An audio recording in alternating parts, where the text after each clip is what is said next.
You're watching Salina Media Connection. Area residents gathered to celebrate the life of Dr. Martin Luther King Jr. at the new Jerusalem Missionary Baptist Church in Salina.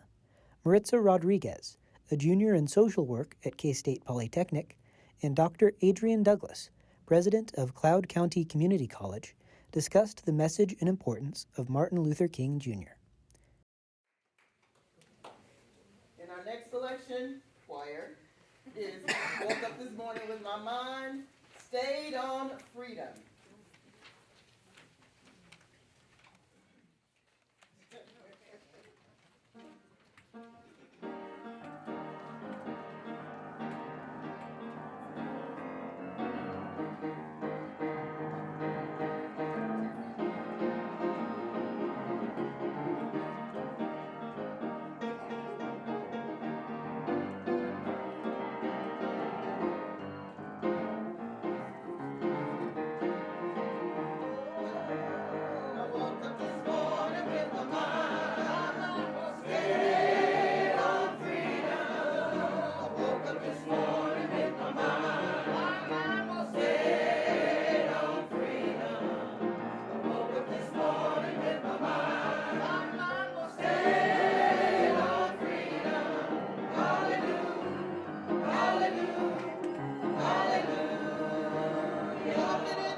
Good afternoon, church. Good afternoon. I said good afternoon, church. Yeah. God is good. All the time. All the time. God is good. Amen. So my name is Maritza Rodriguez. I am Dr. Trent Davis's niece. When he asked me to do, Dr. Trent asked me to do, sorry, church, I'm nervous. Bear with me. He asked me to do Dr. Martin Luther King's biography, but he wanted me to do something different. He said, what about Dr. King speaks to you? Well, with me, I got excited because I was like, okay, God, I can do something, but then I got stuck. And so I sat there and I was like, okay, I like to talk, and I'm doing Martin Luther King's biography. What am I going to do? And so God brought a story to me that I completely did not remember until I was sitting there. And the story is, when I was in kindergarten, I was in Fort Worth, Texas, whoop, whoop, represent, and I had walked in, and I'm half Hispanic, half black, so I grew up mainly with my Hispanic family. So when I went into class, I saw all these black children, and I was like, oh my God, it's Christmas. And I went to the teacher's aide, and I said, you're brown like me, and she looked at me like I was crazy, and then she realized that I was mixed, and she goes, yes, baby, I am. And so we were doing Black History Month, and Black History Month's big. So I learned about Dr. King, and I went home, and my mom was a computer coder at the hospital. I said, Mom, and she looked at me like, what is going on? Because I'm very theatrical, as you can tell.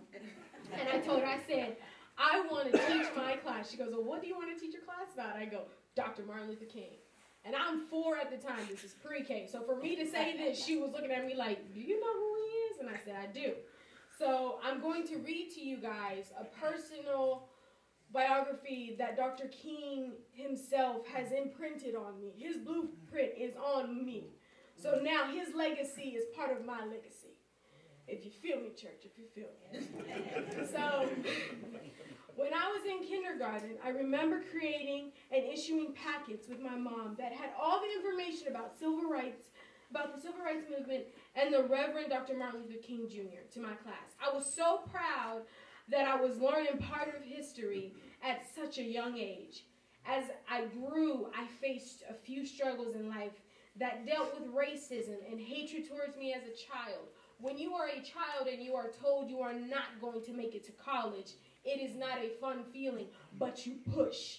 When you are told as a child, because you only have one parent, you are not going to make it in society, you push.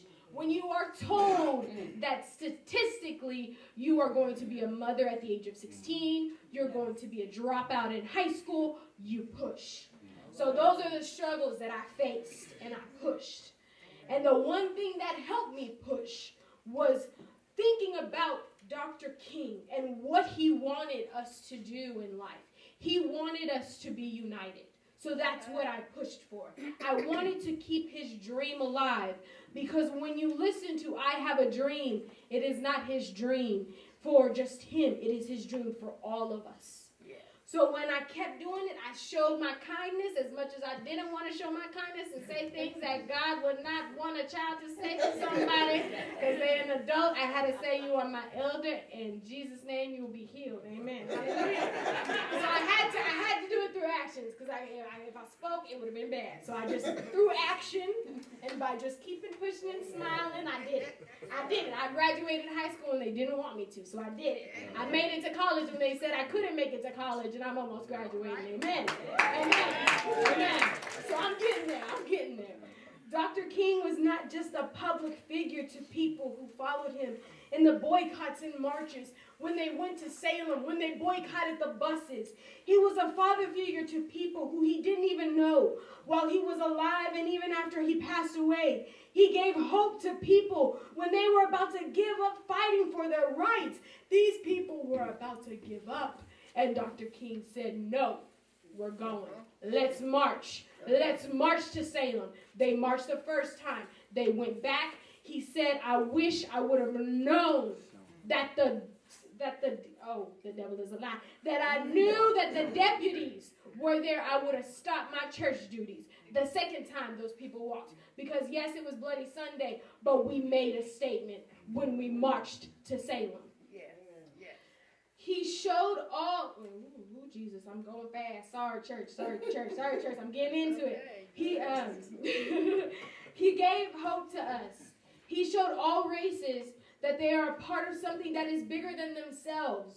And that the decisions and sacrifices made at the time would bring about that just and peaceful society, his dream for the future. When she was talking about the women's rights, when they were fighting to vote and they got to vote. When she talked about how people have passed away and they haven't seen what they have done for us. Nobody has seen that women can now vote. Nobody is seeing that there are now black, white, Hispanic, all types of races in schools. Dr. King didn't get to see that. He didn't, but his granddaughter talked about it at the Women's March. She sure did. She said, my grandfather had a dream. She talked about it.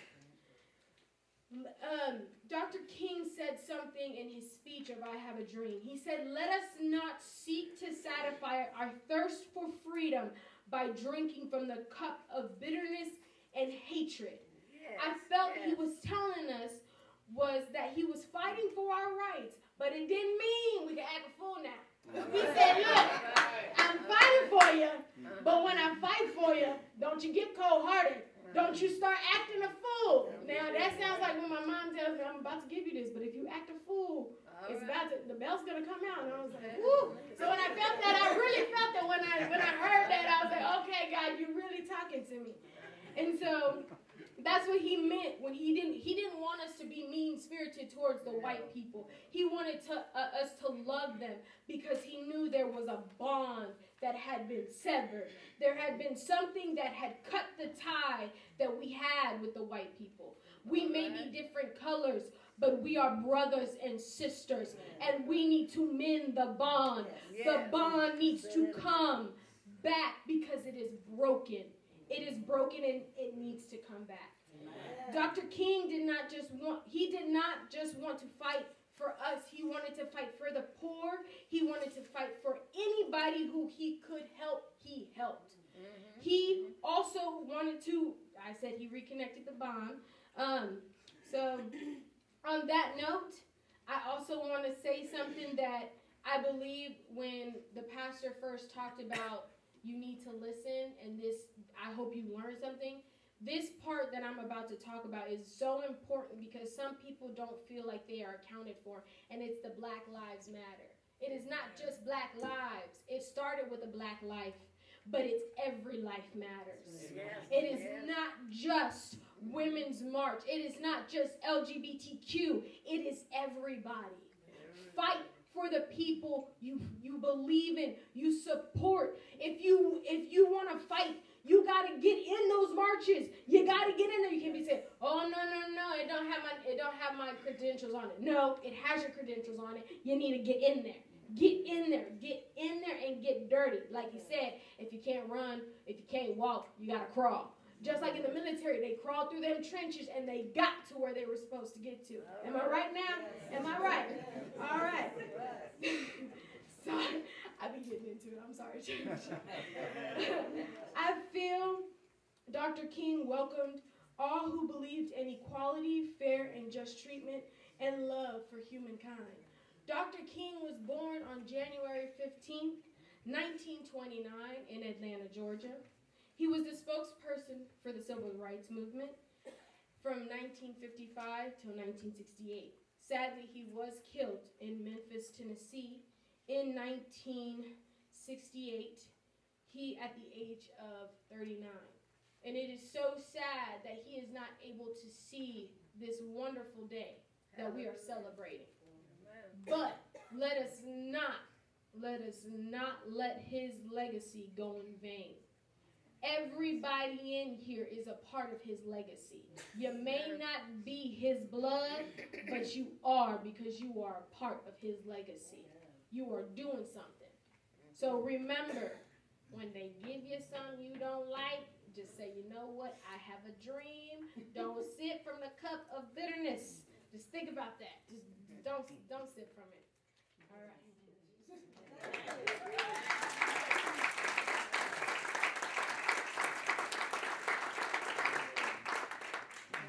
Know who put me on the program after what a beautiful way that you delivered that. That was absolutely beautiful. I have indeed not ever heard a biography delivered in that way, but that's awesome, and I could feel the passion that you have. So, grace and peace be unto you from God our Father and our Lord Jesus Christ. I am Dr. Adrian Douglas, president of Cloud County Community College, and it's my pleasure to be here to share with you today as we honor the memory and the legacy of Dr. Martin Luther King Jr. Thank you to the committee for this invitation. I'm really, really grateful. I tell you, every time I think about Dr. King, I get excited because we are a part of his legacy, and it's his shoulders and the shoulders of all of these people that fought in the civil rights movement that we stand on, that I stand on, to be in this position. And so I'm just grateful for that. I wanted to really quickly just acknowledge my family. My husband is with us. I always like to say he is the peanut butter to my jelly, the rice to my gravy, and as we say in Louisiana, the red beans to my rice. Dr. Bruce B. Douglas. And then my daughter, Braylon. We have a 10-year-old. Stand up, baby. That's my daughter, Blair. Thank you all so much. She is the apple of my eye. And then we have Pastor, thank you for being here, Pastor, Reverend Dr. Alan D. Smith, pastor of St. John's Missionary Baptist Church. And some of our other church family members. Hey, y'all. So, look, I'm from Louisiana, and so, of course, a lot of things are about food, but we like to talk. I like to tell stories, too. And the fact that we're in church, I just feel really, really at home. And so I have some words on this paper, and I might say some of them, but I'm going to tell some stories and things like that, too. And so hopefully we'll be able to get through all of that and deliver this message. But when I talk about Dr. King, and I really start to think about it, and as I was reflecting on what it is that I was going to share today and then tomorrow and all of those things, so you might hear some stuff. If you're there tomorrow, you might hear some of this stuff, because one of the things that I always vividly remember, a memory that I have of Dr. King, not with him, but I was visiting many years ago. I was visiting the King Center in Atlanta. And I was walking through the King Center and looking at all the different exhibits and that sort of thing. And I got to the exhibit where he was, they were playing over the loudspeakers his final message, the mountaintop speech. And it was playing, and it's something about his voice, which you are really, really good at his voice. And so it's something about his words and his voice and the way that he delivers a message that's just so very moving. I think we probably have all felt that at some point in time. And all of a sudden, I was just overcome with emotion. And I started to cry, and I couldn't stop, and I'm standing there in the middle of the place. I mean, I had gone into the full ugly cry.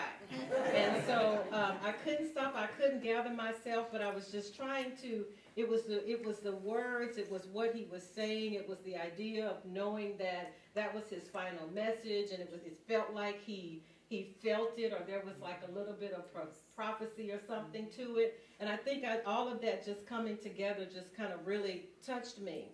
But if there's anything to be said about Dr. King and those who fought and participated in the civil rights movement, it is that they didn't give up.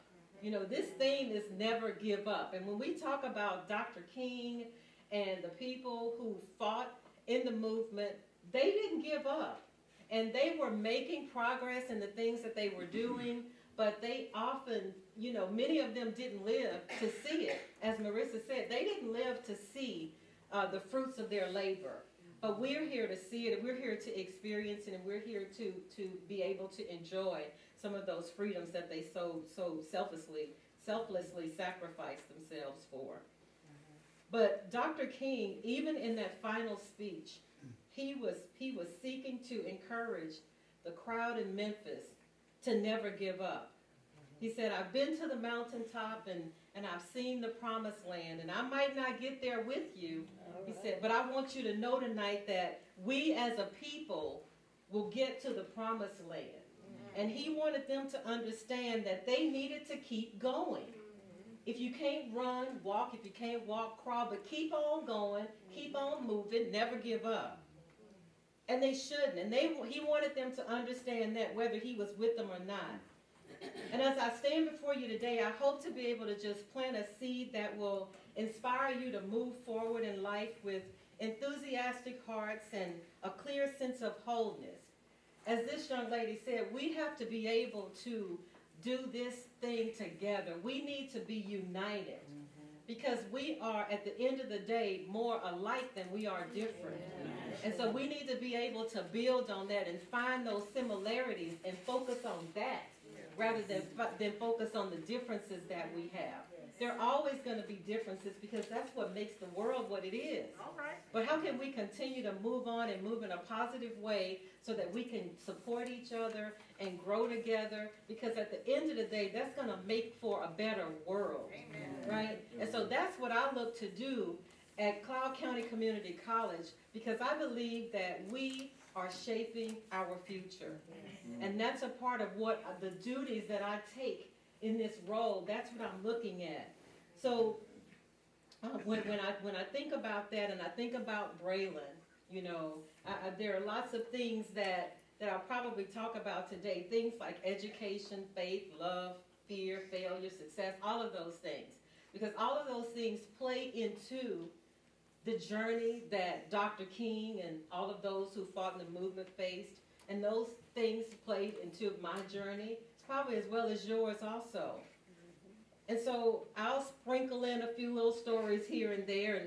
Now we're in church, so Dr. Davis told me that I was an honorary Salinian. Is that how you say it?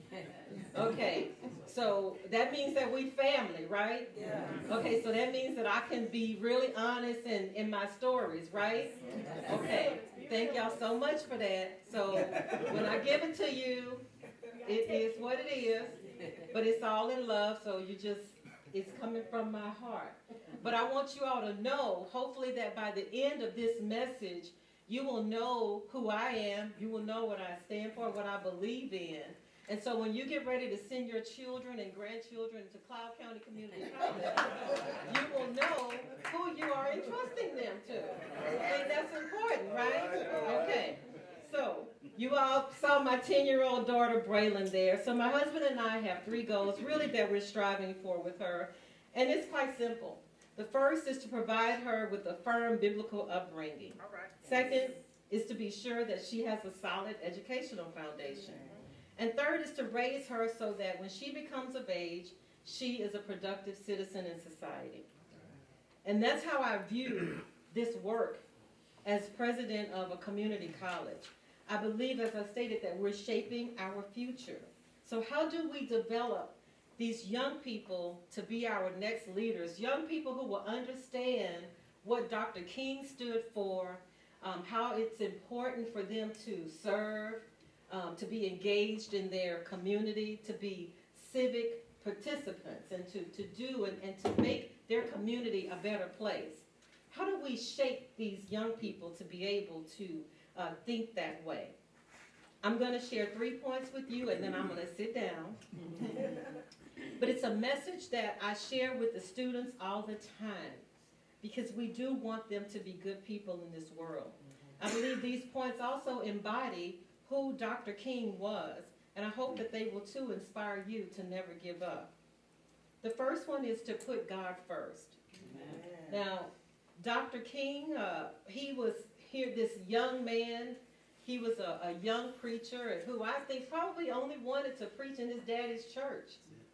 But he had this gift of speaking, and he was an orator. And so somebody heard him speak and was probably moved, just like I was moved when I heard him speak. And he all of a sudden then became the voice of this movement that just took off like a rocket. And then here he finds himself all of a sudden the leader of this movement. But once he got into it, he realized that he was called to this work, and he didn't run from it.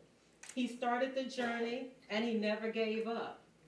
Even to that last speech that he gave, he wasn't giving up. He was just telling us what he saw. He was telling us that he might not make it there with us, but that's okay. He didn't have to see it. That's what faith is all about, right? And so he was letting us know, I might not get there with you, but you keep on doing and working and making it happen, and it'll happen. So as we face things in this world, whatever it might be, whether it's injustices within society or inequalities at work, whatever the case may be, put God first and face it head on. So, you know, Braylon is adopted. And when we got her at birth, and her birth family actually reached out to us, and when she was about 3 weeks old, somebody decided that they didn't want to go through with the adoption. And so we faced that adoption nightmare of having to fight for a child that's now been in your arms since birth and in your home and all of these things. And so she was ours. Yes. And so I decided that I was going to fight for her. Because if God put her in my life, that is clearly where He wanted her to be. And we were going to fight for her. Yes. Now, a common theme that you will hear through this thing about never give up is persistence and provision. Because see, when you persist, God will provide. All right. And so that's what was happening here. Now, we ended up, long story short, we ended up in a probably 3-year custody battle as we were trying to move through and finalize the adoption. At the end of the day, God prevailed because I believe it was a part of His plan, and He saw fit for Braylon to be with us. And you can see her there. She is healthy, she is thriving, and she is just the love of our lives. And we can't imagine life without her. And I'm so grateful and thankful to God that we were able to put Him first and see beyond what things look like. And even when things got to the 11th hour, when we thought that we might have to give her back, but God. And so that is the way that He does things, right? And I believe that as Dr. King was moving through this civil rights movement, that they had many nights like that. They probably thought, this is not looking good. Before they went on the Pettus Bridge, they probably thought, I don't know if we should really do this. But they persevered, they persisted, they moved forward with things. The sanitation workers with the bus boycott, they did it over and over and over again. And so they were putting God first. And they were facing those things head on. Now, okay, y'all said we were family. So I am the 8th president of Cloud County Community College, the first African American to serve in that role. And it's a role that I take very seriously, and it certainly requires me to put God first on a daily basis. So we live in Concordia. Have anybody ever been to Concordia? Y'all, okay. So if I paint a picture of Concordia, it is demographic-wise about 96% white. Well, so I knew that when I went there, because when I applied for the position, the posting was there, and Bruce and I would always go and look at the communities and see what was happening there, and because I want to be in a place that I can have an impact. And so if there are areas of poverty, and I believe that education transforms lives. And so I think that if I'm in a role like this, I want to be in a place that I can help people to get themselves in a better place.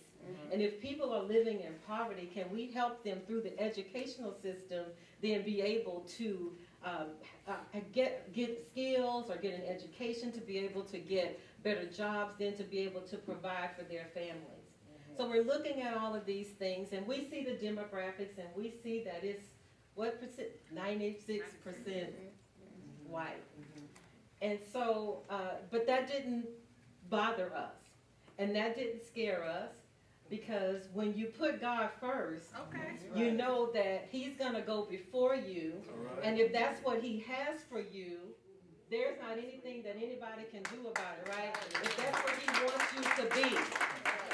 And so that's the frame of reference that we have when we put that packet in.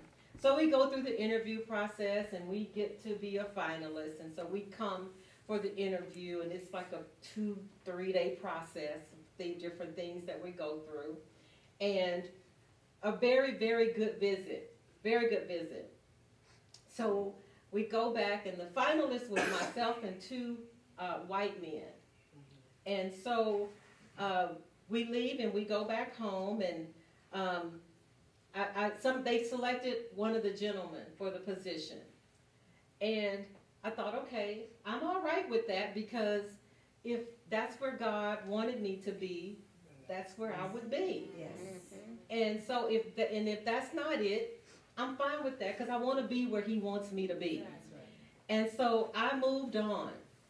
Well, I started getting calls from people from faculty. They were upset because I wasn't selected. They didn't understand what happened. I'm like, well, I don't know. You work there. I don't. I don't know what happened. And so apparently, let's see, how could I put this? Apparently, I won the popular vote and he won the electoral vote. Say it like that. So, because apparently I was selected by the college, the staff and faculty and the selection committee, but yet he got the job. Yes. And so that was in December that he was selected. And so we are going on about our way, and somewhere about late February, maybe March or so, I get a call, and something has happened with this gentleman, and he has some family situation or something, and he's going to be resigning. And because it's been in this short period of time, they still were within their time within the policy that they could stay within this pool. And because I had probably won the popular vote, they came to me and asked if I would consider being the president of Cloud County Community College. All right. And I thought, what? What is this? That was my first word. What? Have you guys ever had a moment like that? And so I was talking to my husband about it, and he said, well, it was your job in the beginning. They just didn't give it to you. And so, we started, so I said, okay, yeah, so I said, God, what is this? And so we just did some praying about it, but the moral of that story is that what God has for you is for you. And that there is nothing that anybody can do about it. They can try to block it, they can try to stop it, but it won't happen. So here we are about a year and a half later, and we have been trying to change the perspectives of the college, the staff, the community, because I knew going into this that this would be more than just about the college. I knew that this was about the community as well. And I say we because my husband, as I said, the red beans to my rice, it's right, we in this thing together. And so we have accepted that assignment, and we are seeing things, and we are seeing the fruits of our labor. We're seeing things turn around. We're seeing people understand these different perspectives. And it's not because some of them, it's not because they don't want to, it's because they haven't had to. And they haven't had people of color to be around to have to think about something from a different perspective.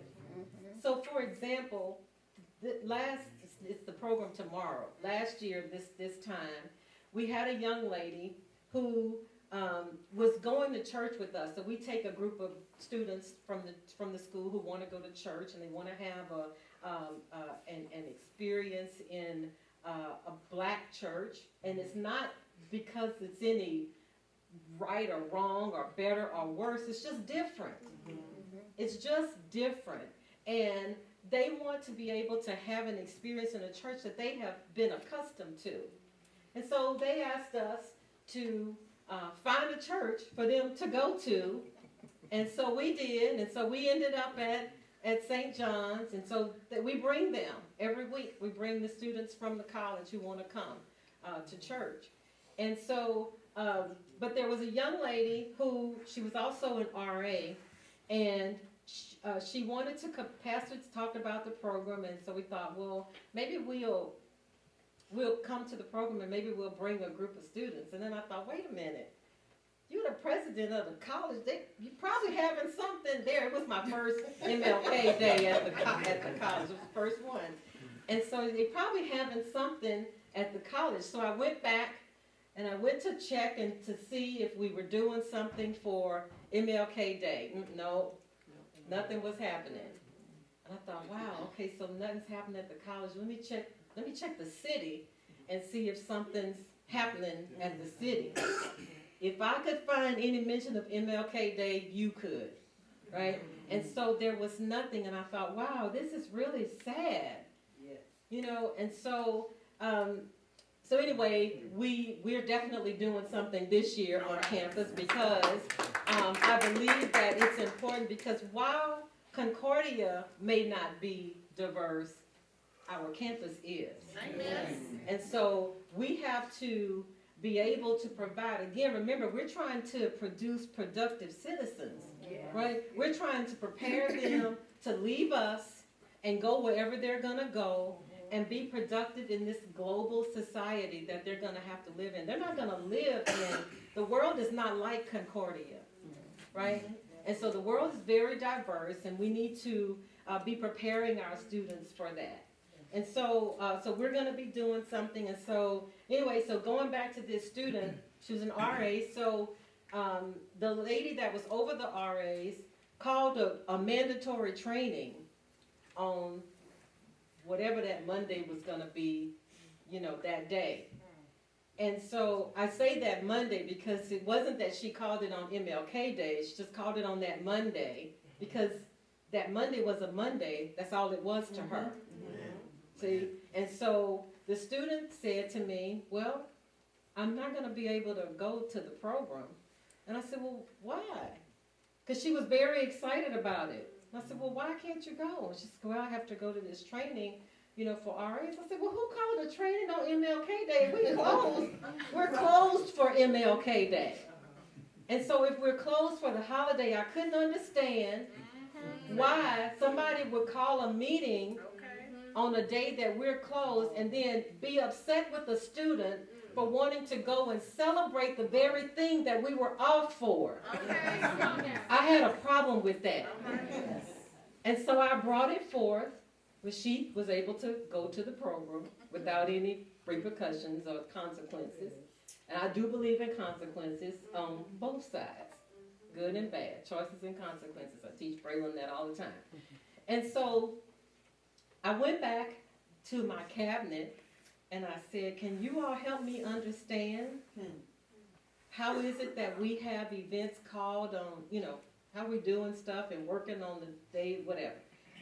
And the room was just silent. And it was because nobody had ever given it any thought because it was just a day off. It was just a day off, and she felt like I need to get this training done, and so I'm going to call them in to do it, and you know, all of those things. It's about changing the mindset, and it's about having conversations that help people to understand that and to understand why it's important that the mindset needs to change, and how we need to be respectful of our students and their diversity and differences in all kinds of ways. And so we have done many things at our campus to be able to help people to see that. And we are seeing the staff really kind of just evolve and just begin to think about things in many, many different ways. And the community as well. It's really amazing as we see, they see our students. We have a large international student population. We have students from it was 41 countries. I think now it's up to about 65 countries. And so a very diverse student population. We can't ignore that. And we can't act like this or that isn't happening because we're not used to it in this world. Now I say they can do or not do whatever they want in the city. But on this campus, we're going to honor and we're going to respect those differences and that diversity, and that's what we've been doing. So anyway, that's a story and a tangent. But like I say, I knew that the job was going to be more than just about the college, but I was ready for that because I believed that God had prepared me for that. I had the education, I had the experience, had the faith, and the perseverance to be able to stand and move in that. And that's what it takes when you're doing things like this, when you're doing this kind of work, or when you're doing the work that Dr. King and them were doing. It takes perseverance and persistence and God provides, right? So in keeping God's first, it's whatever you do, remember to put God first in everything you do. Because everything comes by the grace of God. Because that's a gift. So don't ever give up. Number 2, take risk, right?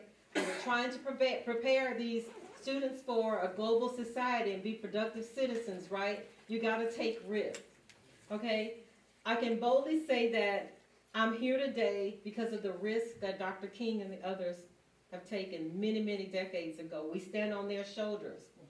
And we're grateful because of those risks, because if it wasn't for them, we wouldn't be able to do many of the things that we're able to do today. We enjoy many luxuries because of their sacrifices and the risks that they took. They risked their families, their careers, their lives, time and time again. And now this can be very frightening because of the fear of failing. How many have ever been paralyzed by fear? Paralyzed to the point where you know you need to do something. You know you need to do something, whatever it is, but you're too scared to do anything. And so it doesn't help your situation. You've got to be willing to take risks. But Dr. King believed in this movement and what he was standing for. Here's another story. So when I decided to go work on my doctorate, I was at the time teaching. I was at a full-time faculty member at a college in Louisiana, and so I had been there for about 6 years and had learned more about the community college than I ever knew, and I really had fallen in love with the concept of it because I felt like this is a way for people who may not have any other avenue into higher education to get there. And this is how we can, again, help to transform lives. So I fell in love with that, and I thought, I had said I would never ever go back to school. Anybody ever said that? I'm just done with it. Right, Pastor? And so, but I started to say, but you know what? If I ever go back, if I ever work on a doctorate or something, this is what I would want it to be in. This is what I would want to learn more about. So after about 6 years of teaching, I decided there's a whole story with that, like a whole epiphany, middle of the night thing and all of that with God and all of, him telling me off. And so, but at the end of the day, though, I decided, okay, yes, I'm going to go and I'm going to do this. And it was because of promises that I had made to God and God had made to me that I was moving forward by faith. So I decided that I was going to take a risk and I was going to quit my job and I was going to go to Colorado and I was going to start and attend school full time to go work on my doctorate. And so I just met Bruce a little bit before that, and he thought I was absolutely crazy. So he thought, this is a live wire here because I've never said, so you're going to quit your job? Yeah. Well, so how are you going to pay for school? God's going to provide.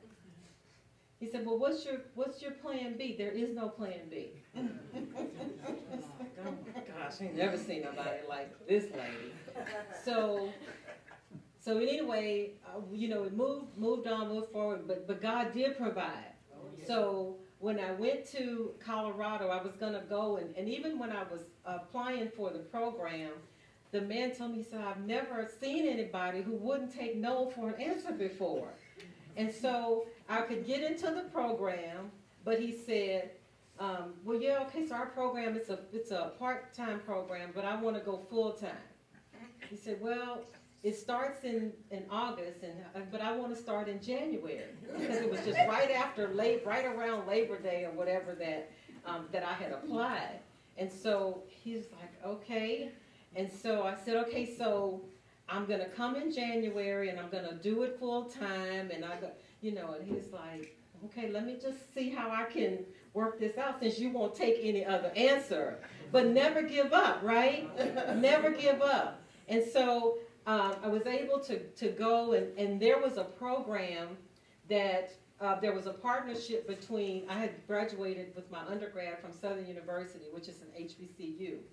And so there was a partnership with Southern University and Colorado State University where they wanted to get each other's, which is a predominantly white institution, so they wanted to get each other's students for graduate level work. And so they had this program that they would, if you went to the other school, they would pay for your schooling. Okay. So my father-in-law, which is a different husband from this one, the first husband, he had told me about this program. And so this is a little bit about the epiphany. I got to just share this part, then I'm going to move on. So he told me about this program, and he said, yeah, but you should go and, do it full time or whatever. I'm like, well, I can't do that now. I just divorced your son. And, I got to work full time, And so, but God woke me up in the middle of the night, and he reminded me of some things that I had said, and I said, God, you're right. And I told you that I would trust you. And if you are saying that this is what you want me to do, then I'm going to walk in that, and that's what I'm going to do. And so I got up and I applied for the program. And so that was where this determination came from, and this persistence, because I was walking on a promise from God. And so at the end of the day, he came through. He provided everything that he said. I got my doctorate. I didn't pay anything for it. I had an assistantship that I had a stipend while I was in school. So provision. When I tell you God can do it, right? He can do it. And so anyway, but I had to take that risk, right, of stepping out and believing and trusting and all of that. So things don't come without risk. And so you have to take chances. Don't be afraid to fail. Don't be afraid to think outside of the box. We have to dream big. Did Dr. King have a big dream? Yes, he did. He had a big dream. So have dreams and have goals. We need to have all of those life goals and all those kinds of things. And so, but as we consider those goals and we consider how we can achieve them, we have to apply discipline and consistency.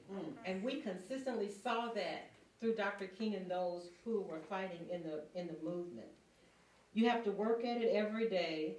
You've heard the saying that we don't plan to fail, we fail to plan. And so we have to continue to do that. Hard work works, right? So working really hard is what successful people do. And remember that just because you're doing a lot more doesn't mean you're always getting a lot more done. So we have to be careful about that, and don't confuse movement with progress. Because you can run in place all the time and never get anywhere. You want to be moving forward. But you got to be able to take risks. You got to strive and continue to have goals and continue to progress and never give up. And number 3, be good to others. Serve. Serve. Now this one for me is the epitome of Dr. King. He dedicated and ultimately gave his life for this. He was a preacher, an educator, an orator, and whenever a group needed him or someone to stand up for them, he was there. Be it through protest or boycott or whatever it was, they would call on Dr. King, and he would answer the call. Many times against the will of his wife. Miss Coretta didn't always want him to go, and I can understand that. She had 4 children, little bitty children at home. But he went. He was dedicated and committed to service. So when you think about these young people and whatever it is that young people that are here, whatever it is that you want to do, some of you are going to be doctors and lawyers, preachers, teachers, whatever. And some of us are those things. But whatever it is that you're going to do, use the talents that you have. We all have talents, but the most selfish thing that you can do in this world is help someone else. And why do I say that's selfish? Because of the gratification and the goodness that comes to you from doing it. The good feeling that you get from helping others. Nothing is better than that. Never give up on that feeling because you have so much to be grateful for. So when you go to bed tonight, I hope that you put your slippers way under the bed. I want you to put them way under the bed so that when you wake up in the morning, that you have to get on your knees to get them. And while you're down there, say thank you for grace. Thank you for mercy. Thank you for understanding. Thank you for wisdom. Thank you for love. Thank you for kindness. Thank you for humility. Thank you for peace. Thank you for prosperity. Say thank you in advance for what's already yours. Because that's how I try to live my life. We need to be thankful. We need to give back, and we need to serve. That's one of the reasons why I'm here today. For me, it's about service. It is about service when I go to work every single day. And when I see those students, and I'm reminded of, with all of the craziness and all that kind of stuff that happens with the stuff that doesn't even seem to be related to education, and with all of that craziness, I'm reminded of why I have been afforded to operate in a role and serve in a role like this. And I take it very seriously, and we do it. So, true desire, I want you to remember this. True desire in the heart for anything good is God's proof to you, sent beforehand, to indicate that it's yours already. I'm going to say that again. True desire in the heart, that itch that you have, whatever it is that you want to do, that thing that you want to do to help others, that desire, that's God's proof to you, sent beforehand to indicate that it's yours already. And anything that you want that's good, you can have. So claim it, work hard to get it, and when you get it, reach back and pull somebody else up with you. Each one teach one, right? These are the lessons that were modeled for us by Dr. King and the others. So for me, these points aren't just words that I'm speaking to you today. I live them every day. I believe in them, and I encourage you to employ them in your lives as well. And I'll close with this poem that I found. The author is unknown, but it's titled Never Give Up. It says, a tree stands alone on the precipice, its fingers dug deep in the sand. Although time and the elements eat at its world, it proudly, defiantly stands. Its branches still reaching for heaven, its roots bare and washing away. To all others, its fate has clearly been seen, yet it stands more determined each day. One more day it gives shade to the weary, and one more day it replaces our air. One more day it is given to fulfill the plan of the Almighty Father up there. We can learn from this proud little sapling when we look deep into our own cup. When the things of this world seem to wear us away, we can bend but must never give up. Standing up for righteousness is never easy. The enemy will fight you. You will face obstacles, but never give up, because I certainly won't. God bless you.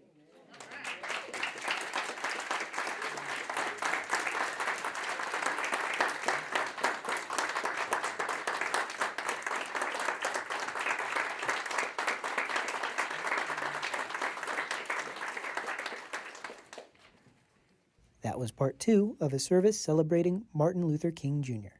You're watching Salina Media Connection.